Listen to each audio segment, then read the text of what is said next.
Hey guys, it's Seven with the Hard Time Shaman podcast, training up a better class of man. And today we are continuing on our medical series with Sniffles season. As with all of our medical episodes, this is not medical advice. I am not your healthcare provider. I don't have the licensure. I don't know you, but I can't give my 2 cents on the matter. And with that being said, it is that time of year again. With fall and winter comes the sniffle season, also known as URI season, flu season, RSV season, respiratory season, whatever you want to call it. It's the time of year where everybody and their dog gets sick, typically, at least in the US, between October and April timeframe.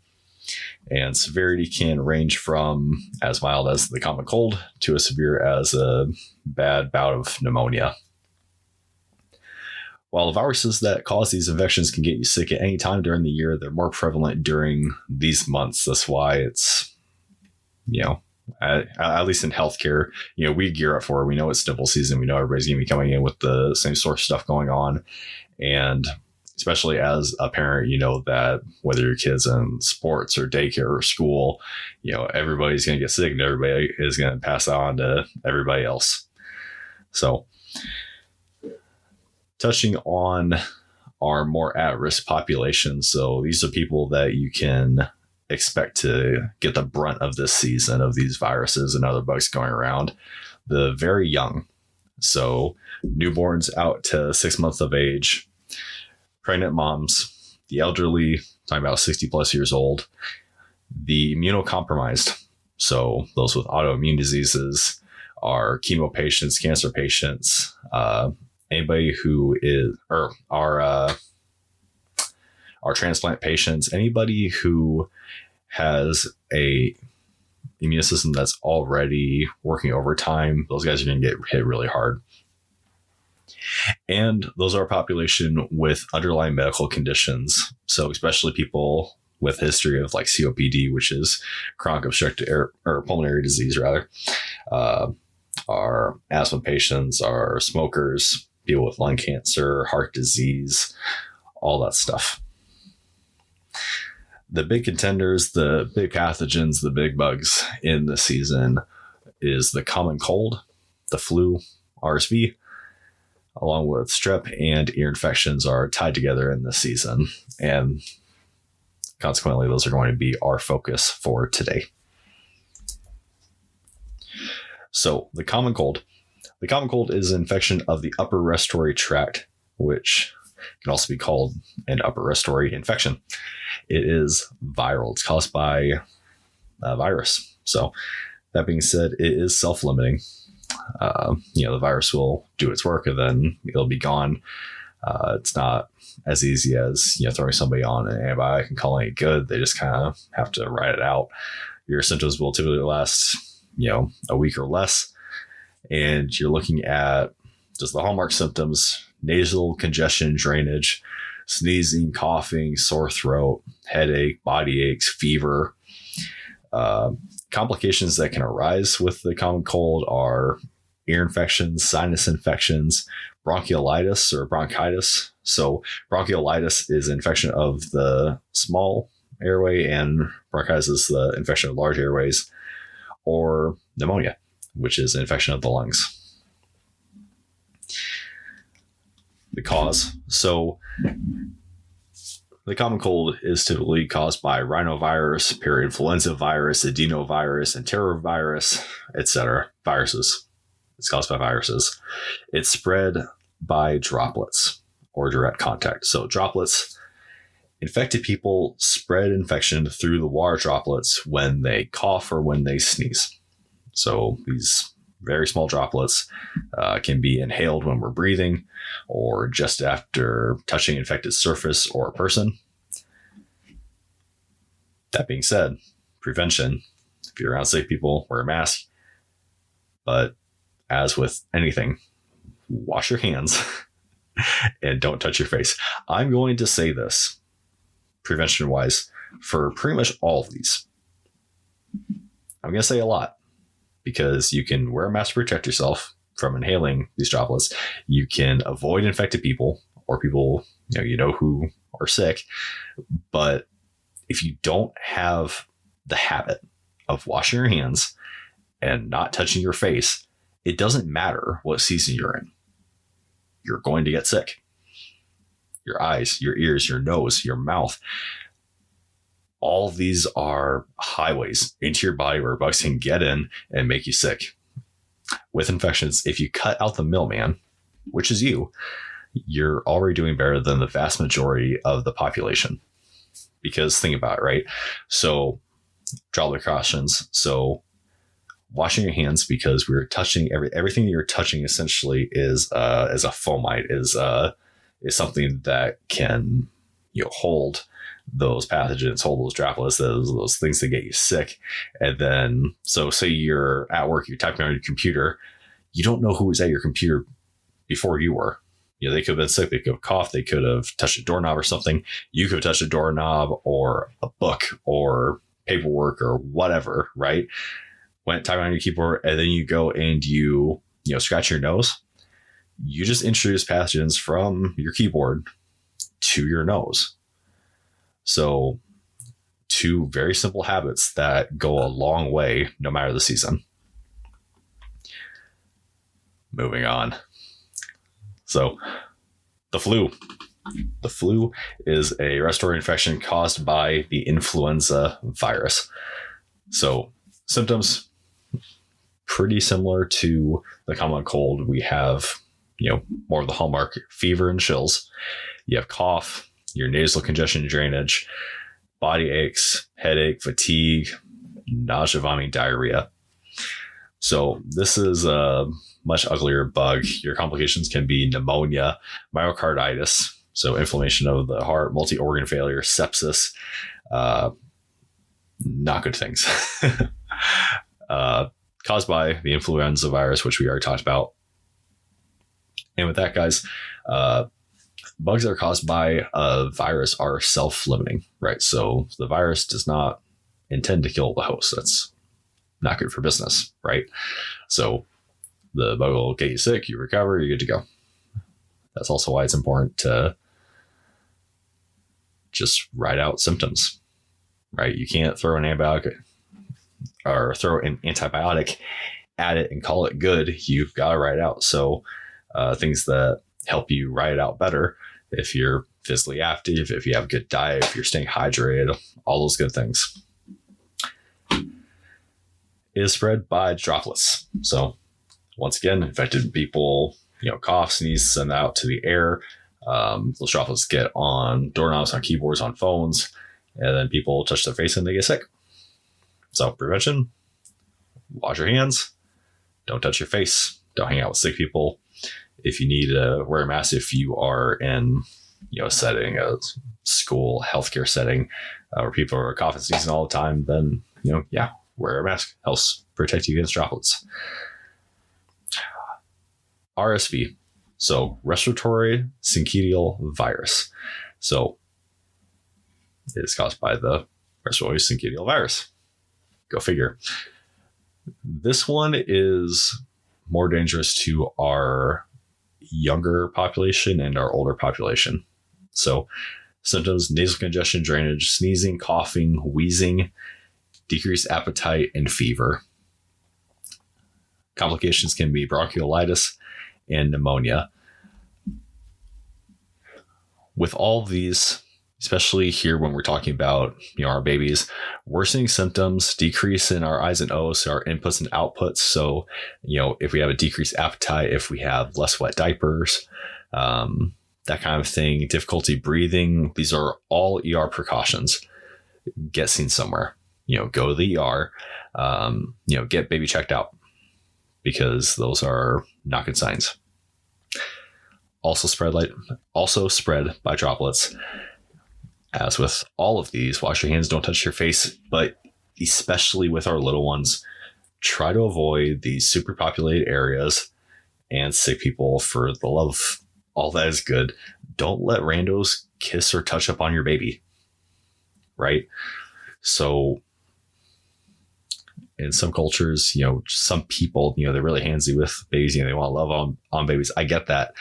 But, our younger population is so susceptible to RSV. Just take care of your babies. And moving out of the typical ones, we go into strep. So strep is caused by a bacterial infection of Streptococcus pyogenes, or group A Streptococcus. Fever.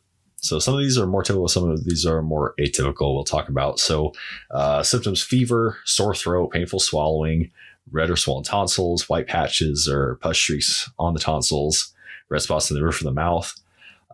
With our younger and older population, sometimes you'll see more of like a headache or abdominal pain, nausea, vomiting, that kind of thing.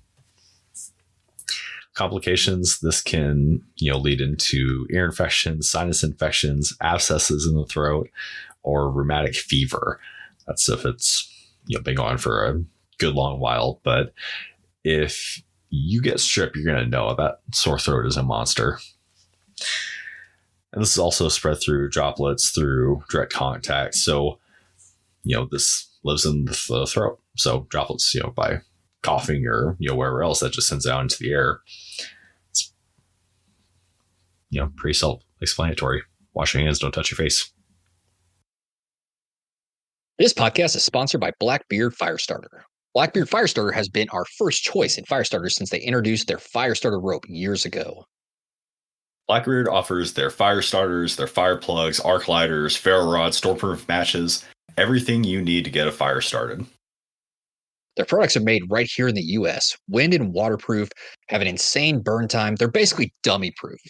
And help you out, Blackbeard let us cherry pick from their store everything that we want, everything that we thought you needed to get a fire started, and we call it our Hard Time Strong Men Fire Kit. On top of that, they're also offering a 15% discount on anything in their store when you enter code STRONGMEN at checkout. We can't recommend Blackbeard enough. They stand behind their products, and so do we. Be sure to check them out at blackbeardfire.com and on Instagram at blackbeardfire. And as always, stay in the fight. Stay in the fight. And last one I have here is ear infections. So typically these are secondary to an upper respiratory infection. These can be viral or bacterial. And you're going to be dealing with fever, ear pain, obviously, fussiness or irritability in our younger ones, rubbing, pulling, tugging, digging in the ear, complications. So can have impaired hearing. They can have speech or developmental delays, damage to the eardrum. So because ear infections are typically a secondary infection, guidance for, the spread of these is the same as everything else. It's droplet, it's, direct contact. So these are typically, following upper respiratory infections. So follow the same guidance as, what we talked about before. Wash your hands, don't touch your face. If you're sick, stay away from the babies. And especially with our strep and with our ear infections, when these are bacterial infections, take your antibiotics as described, because what's worse than a bacterial infection is a bacterial infection that is now that's now adapted to the antibiotic that you were on and it's no longer effective. It's a big no. So even if you're feeling better, continue to take your antibiotic until you're the prescription runs out. And then our too long didn't read / our extras summary section. So on how the stuff spreads, when I say droplet, right? So like we talked about earlier, infected people spread infection through the water droplets when they cough or sneeze. These droplets can be inhaled when breathing or ingested after touching an infected surface or person. Speaking of, fomites. So fomite is an object that can carry an infection.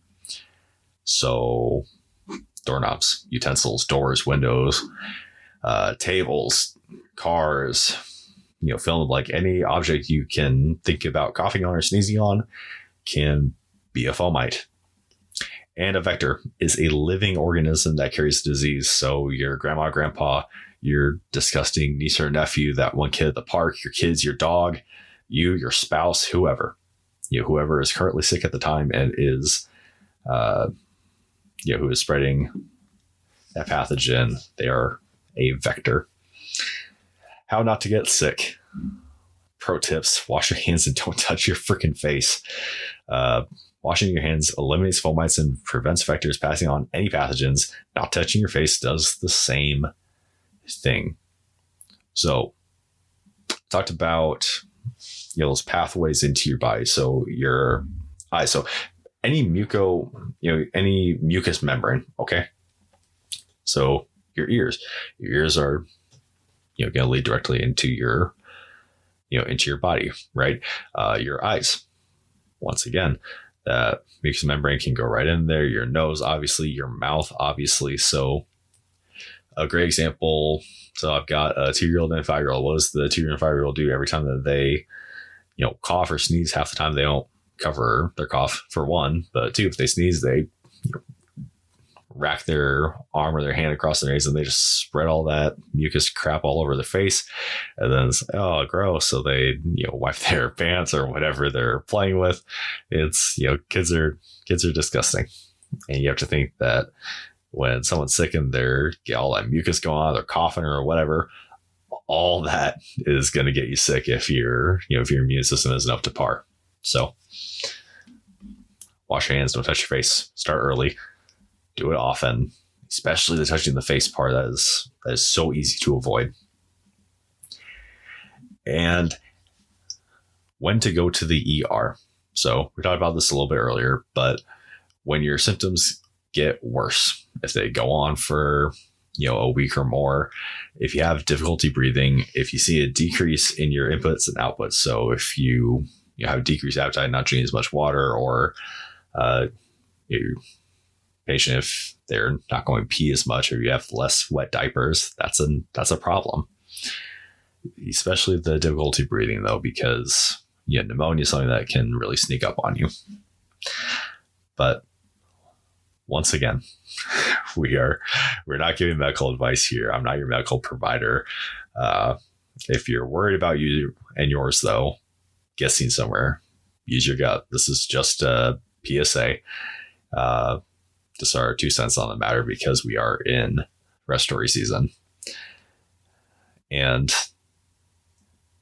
it also helps to eat good food, drink water, get physical exercise, touch grass, get acclimated to your environment. All the stuff that you should be doing already is going to help you not get sick.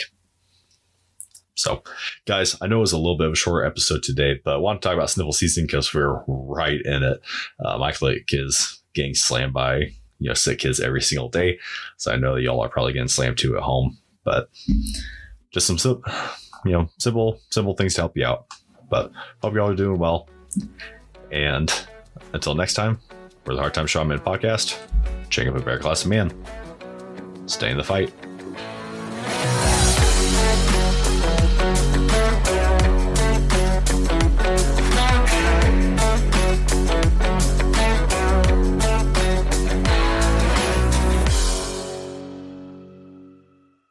Check out our Discord, where we talk about all of the topics that we talk about in our conversations, but in deep dive format. We have a lot of members on there of varying skill sets, of varying proficiencies, all talking about all these topics, sharing their experiences. So join today and help us expand our knowledge base. And check out our Patreon. Our Patreon, outside of just backing up all of our episodes for when we eventually get canceled, our patrons get access to our exclusive episodes, our pre-shows, our post-shows, our little tidbits here and there that we aren't really supposed to talk about. We're also opening up all of these exclusive episodes for people to individually purchase. So you don't have to get tied into a tier in order to get all that content. You can dip your toes in a little bit, decide you like it, then come and join us on that. We're having exclusive conversations, and along with the Discord, we are just building that community, building that skill set, that mastery, these proficiencies.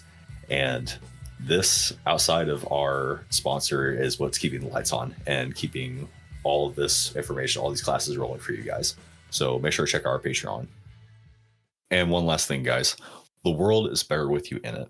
If you're feeling suicidal or if you're in crisis, dial 988 or reach out at 988lifeline.org to get help.